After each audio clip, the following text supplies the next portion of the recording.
Robots and people falling in love? Well, that's exactly what we're gonna know from the movie 2050. Warning, spoiler alert. The fact that occasionally you notice a delivery drone flying in the distance indicates that it's the year 2050. In the first line of the film, David Levy predicts that by 2050, people will fall in love with robots, in addition to having sex with them. It's clear from the opening moments that the producers aim to both ask viewers what they need in order to be completely content, and to give viewers a taste of where society is headed in terms of artificial intelligence. Michael, David Vaughn, who is unsatisfied with his marriage, is the person we follow. Michael and his wife, whose name is Brooke, have been together for a long time, but right now their life seems terribly rusty. We can see that he's trying very hard, but his wife isn't stepping up to help things work out. She doesn't act harshly in this film, but her interactions with her husband are not as frequent as they once were. She seemed to be really bored and worn out by him at this point. Actually, this has a significant impact on Michael in the film. Due to their extreme differences from one another, they each have opposing loves and dislikes. Other than enjoying each other and having children, they have nothing in common. Their children aren't present in this film at all. Anyway, moving on. The main character, Michael, tries to argue with his wife, and even tries to convince her that he needs a friend that engages in role-playing with him.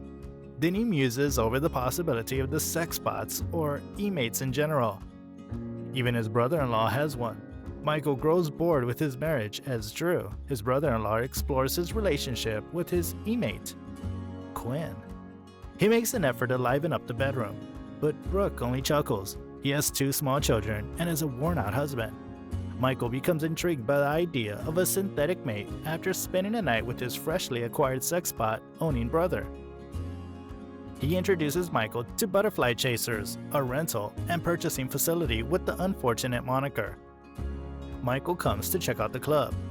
A few of the humans are engaged in other activities, but the majority are just talking to their android partners. Maxwell, the club's bartender, demonstrates to Michael how he can create his own unique android and program it to do anything. No matter how harmful it might be, he can make the sex bots look how you want them to, stand how you want them to, talk how you want them to, and have any skin tone you want, etc. Imagine having the ability to design the ideal woman for yourself. The sexuality of a man who has been lured by the obscene thrill of the world of sex robots is shown here. I wouldn't call it erotic, but we occasionally see gorgeous people in their underwear, and Michael's sex bot asks him if he'd rather speak or fuck before showing him her cleavage. There's no indication of his battle to balance his desires with his morals, of his growing passion for the robot, or of his need to engage in some orgiastic ritual of depravity in order to break free from the constraints of his wife and kids. The sex bots appear to be more like friends who support those who find it difficult to interact with others. To avoid feeling like he's cheating when they do it, he simply has the attractive android woman assure him that she's unquestionably a fake. That is indeed what is taking place in this film. After returning home and receiving his corresponding sex bot, outside he presents a different version of himself and begins to be all happy, and his wife is very perplexed as to why he suddenly became too joyful. At this point, everything starts to go the other way. With his e-mate, he feels completely at ease. Is loving someone the same as loving the concept of someone? Michael wonders as he and his brother-in-law wash cups of pureed vegetables in front of a sink.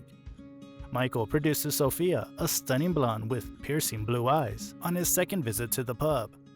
The two enter a chamber to engage in sexual activity as she's tailored to suit his every want front of a sink. His brother-in-law replies, "I don't know," to this. This frequently happens after that.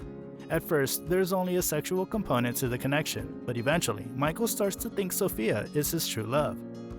He rushes to Maxwell, the bartender, to complain, distraught that this is completely wrecking his marriage. The owner of the Android Corporation is revealed to be Maxwell. Michael's admission that he's fallen in love with Sophia doesn't upset Maxwell in the least, even though he's aware that Michael is married and is actually happy that he has. Maxwell, on the other hand, gives Michael a tongue lashing on human free will and the remarkable widespread capacity of people to fall in love with just about anything, in many different ways, when Michael attempts to blame his feelings for Sophia on him for producing androids like Sophia. Meanwhile, his brother-in-law is throwing his life away by becoming physically addicted to the robot.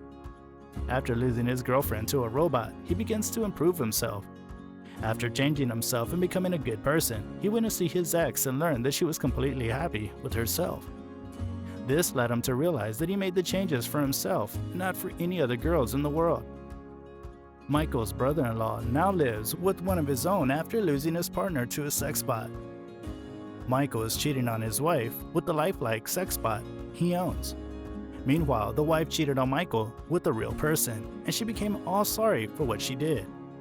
The husband, however, was later revealed to have been aware of her affair. The wife, it turns out, was furious that he continued to cheat on her with a robot. The movie makes a point on how technology affects people and how it can endanger humanity. The discussion about a sterile bug continues now, and it goes like this. This will eliminate the ways that humans are compromised. Let me give you an example. Georgia. There's this analogy, sterile bug analogy, and you might have heard this. When you want to remove populations of certain vermin, what you do is release sterile bugs. Think sex robots, and what happens is you cause the population to decline. Ultimately speaking, at its worst, humans, we're going to be robots. The human declination is seen here towards the conclusion. Michael, who is now divorced from his wife and complaining to his sex bot that he hasn't seen his children in 3 days, we never see his children in the entire movie, ducks into a bar to drink away his self-inflicted woes when he meets a woman who also has a sex bot companion. She informs him that some women are open-minded about it and they have the same desires as men. Imagine him making his way home while the sex robot is in the back seat. Then he says to his wife that he's willing to fight for their union as long as he gets to keep his independent fuck buddy. In any case, his wife eventually consents to them having their own e-mates. The dehumanizing impacts of social media are repeatedly mentioned in 2050, especially in the later chapters. This is just in case the viewer didn't get the earlier point. The movie attempts to be cerebral and to convey a profound message to its audience, but instead chooses to spoon-feed the audience.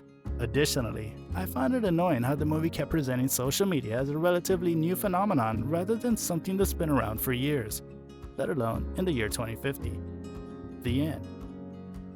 Guys, that's all we've got for today. Don't hesitate to like the video and leave a comment letting us know how much you enjoyed it. Until then, we'll see you in the next video. Goodbye.